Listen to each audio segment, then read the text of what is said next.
नमस्कार दोस्तों, आपका स्वागत है मेरे चैनल बात अवनीश की में। आपसे निवेदन है कि कृपया कर वीडियो देखने के बाद लाइक और सब्सक्राइब ज़रूर करें। आज बात अवनीश की में बात होगी देश के उस महान क्रांतिकारी की जो सबसे कम उम्र में हंसते हंसते फांसी पे चढ़ गया। जी हाँ, मैं बात कर रहा हूँ खुदीराम बोस की। खुदीराम बोस का जन्म 3 दिसंबर 1889 को पश्चिम बंगाल के मेदिनीपुर ज़िले में हुआ था। जब वो छोटे थे, मात्र 6 वर्ष के थे, तो उनके माताजी का देहांत हो गया। जबकि उनकी उम्र 7 साल हुई तो उनके पिताजी का देहांत हो गया।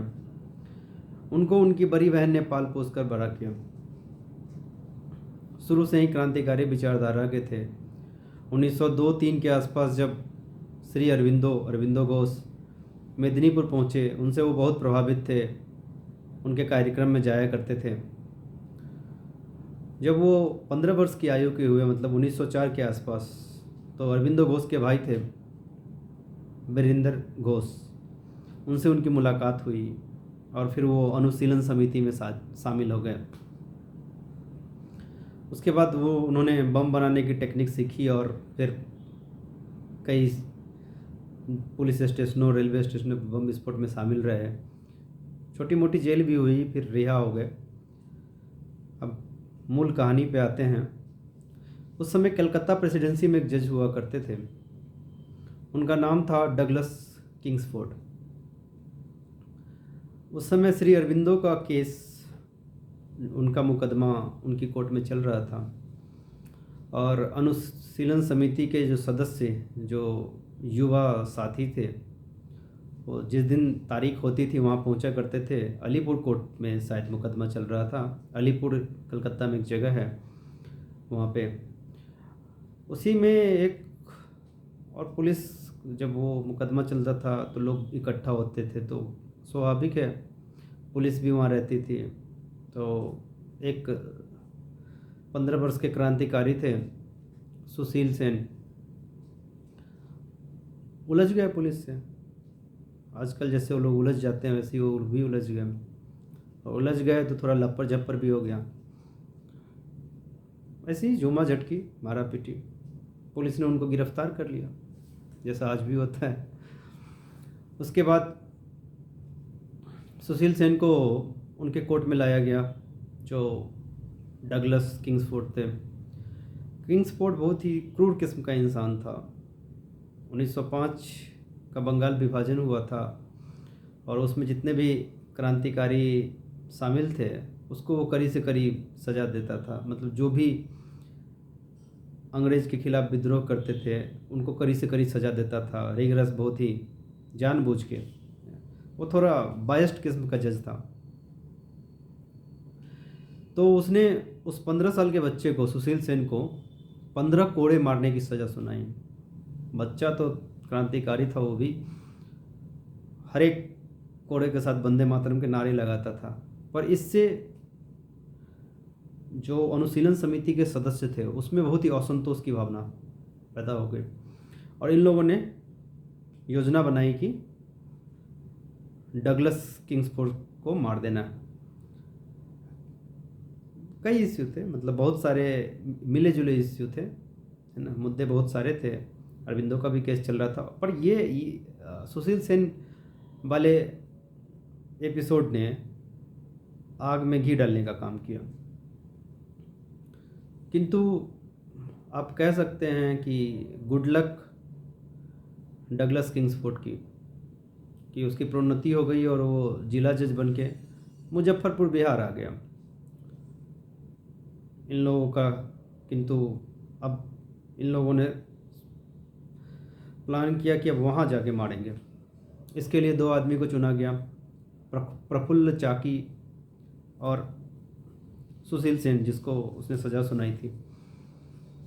किंतु इन मौके पे सुशील सेन के पिताजी की तबीयत बहुत ख़राब हो गई। उसके बावजूद भी वो जाने के लिए तैयार थे, पर अनुशीलन समिति के बड़े सदस्यों ने उनको मना किया और उन्हीं के लगभग उम्र के खुदीराम बोस को उनकी जगह भेजने के लिए तैयार किया। खुदीराम बोस और दूसरे साथी थे प्रफुल्ल चाकी, वो भी एक बहुत बड़े क्रांतिकारी थे। दोनों मुजफ्फरपुर पहुंचते हैं, बहरूपिया नाम से रहना शुरू करते हैं एक धर्मशाला में। पहले उस जगह की रेकी करते हैं, जो आजकल रेकी शब्द बहुत इस्तेमाल होता है। देखते हैं उसके रूटीन को, जो डगलस किंग्सफोर्ड है उसके रूटीन को वॉच करते हैं। पाते हैं कि वो यूरोपियन क्लब से और अपने आवास आता है शाम के समय में, और ये लोग प्लान करते हैं कि उसी समय इसको मारा जाएगा। ठीक है। उसी दिन 30 अप्रैल, आई थिंक 30 अप्रैल 1908 के शाम को 7-8 बजे के शाम को एक बग्घी आते दिखती है इनको, जिस बग्घी से डगलस किंग्सफोर्ड आता था। प्रफुल्ल चाकी और खुदीराम बोस बम फेंक देते हैं, और उसके बाद वहाँ से दोनों भाग जाते हैं। वहाँ से दोनों अलग अलग हो जाते हैं, बट जाते हैं पुलिस से बचने के लिए। किंतु उस बग्घी में डगलस किंग्सफोर्ड सवार नहीं था। उस बग्घी में एक बैरिस्टर थे, उनका नाम था प्रिंगले कैनेडी शायद। उनकी वाइफ और बेटी थी। उसी तरह की बग्घी थी जैसा डगलस किंग्सफोर्ड, और शायद वो लोग यूरोपियन क्लब में गए थे, एक ही तरह की बग्घी थी। वो दोनों मारे जाते हैं इसमें, और आप कह सकते हैं कि डगलस किंग्सफोर्ड लकी साबित होता है और बच जाता है। उसके बाद खुदीराम बोस चलना शुरू करते हैं, 25 मील चलते हैं, और एक बैनी जगह है जिसका आजकल नाम पूसा है, वहाँ पहुँचते हैं। बैनी स्टेशन के आसपास 2 पुलिस वाले को संदिग्ध दिखते हैं और उनको गिरफ्तार कर लिया जाता है, क्योंकि ये खबर तो आग की तरफ फैल गई थी कि हमला हुआ है और मार दिया गया। प्रफुल्ल चाकी भी प्रफुल्ल चाकी समस्तीपुर तक पहुंच जाते हैं, और फिर उन पे भी शक हो जाता है एक पुलिस वाले को, तो वो पुलिस के हाथ नहीं आते हैं और ख़ुद को गोली मार लेते हैं। वो प्रफुल्ल चाकी की कहानी फिर कभी और बताएंगे। उसके बाद खुदीराम बोस पकड़े जाते हैं। इनको तो पता नहीं रहता है कि प्रफुल्ल चाकी मर गया। ट्रायल होता है, सारी जिम्मेदारी अपने ऊपर ले लेते हैं कि जो किया हूँ मैं ही किया हूँ। ठीक है, सारी जिम्मेदारी ले लेते हैं। ट्रायल होता है। ट्रायल तो क्लियर कट है, साफ है कि अंग्रेज जज के ऊपर हमला करने की कोशिश हुई, 2 लोग अंग्रेज मारे गए, तो इनको फांसी की सज़ा सुनाई जाती है। उसके बाद फांसी की सज़ा सुनाने के बाद 11 अगस्त 1908 को मुजफ्फरपुर में सुबह 6 बजे इस 18 साल के बच्चे को फांसी दे दी जाती है। आजकल के समय में जिस उम्र में लोग बालिग होते हैं 18 साल में, उस उम्र में खुदीराम बोस हंसते हंसते फांसी पे चढ़ गया। समझ सकते हैं कि उस व्यक्ति के अंदर देश के प्रति कितना प्रेम रहा होगा। धन्यवाद दोस्तों। अगले एपिसोड में मैं फिर आऊँगा एक महान क्रांतिकारी के साथ आप लोगों के समक्ष। तब तक के लिए